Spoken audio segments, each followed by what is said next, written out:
Shalom, shalom, shalom, bien-aimés, de partout où vous nous suivez, shalom, en Afrique, en Europe, en Asie, en Océanie, en Amérique, nous vous disons shalom. Oui, c'est votre servante, Madame Tazingaba, avec cette série des Ordonne à ton âme. J'avais dit que chaque semaine, vous me verrez devant vos écrans, dans vos téléphones, pour vous aider à ordonner vos âmes et pour vous dire certaines vérités par rapport à vos âmes que vous aviez longtemps ignorées, évidemment que nous tous, nous avions longtemps ignoré. Bien-aimés dans les Seigneurs, avant d'entrer dans le vif de notre sujet, je vais te dire quelque chose. Il faut savoir que beau, belle que tu peux être physiquement, mais ce que Dieu localise en premier dans la vie de l'homme, c'est d'abord sa partie spirituelle, son intérieur, c'est-à-dire ton âme et ton esprit. Bien-aimé dans les Seigneurs, alors, comme je disais autrefois, dès lors que nos âmes, nos esprits ont des mauvais attachements, bien-aimés, il faut savoir que il sera difficile pour nous d'être même agréables à l'Éternel. Parce que ce qui intéresse Dieu, c'est plus notre partie intérieure. Mais nous, les enfants de Dieu, nous nous arrangeons extérieurement chaque jour pour aller à la rencontre de notre Dieu. Mais nous oublions arranger notre intérieur. C'est pourquoi il a plu au Seigneur de nous envoyer cette série d'ordonnances de nos âmes. Nous devons ordonner, arranger et apprendre à commander à nos âmes. Bien-aimés dans les Seigneurs, j'étais en train de dire, si nos âmes sont mal attachées, en premier lieu, par des mauvaises pensées, des mauvais sentiments, cela compromet aussi notre relation avec Dieu.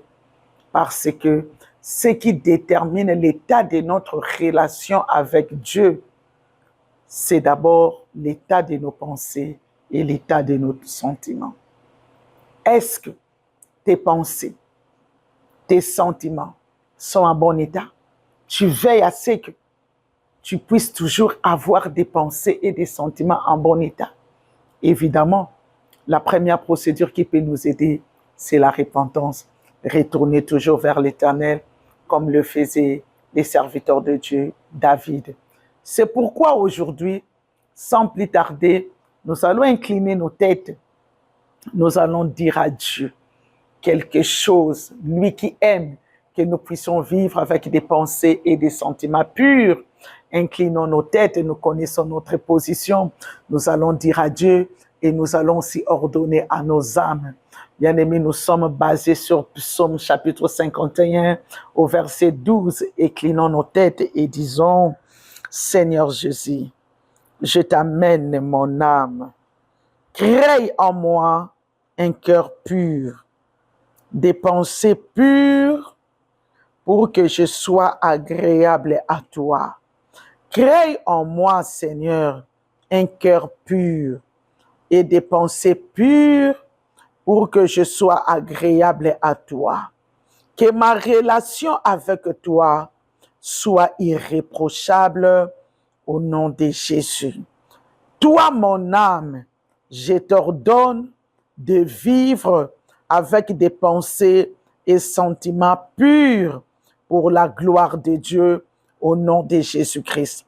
Toi, mon âme, je t'ordonne de vivre avec des pensées et des sentiments purs pour la gloire de Dieu au nom de Jésus. C'est alors que tu vivras et tu feras vivre tout ce qui dépend de toi. Amen, amen, amen. Que l'Éternel vous bénisse abondamment, abondamment. Bien-aimés, nous allons nous revoir prochainement. N'oubliez pas cette ordonnance de la semaine. Ça va vous aider à garder une bonne relation avec l'Éternel. Ciao.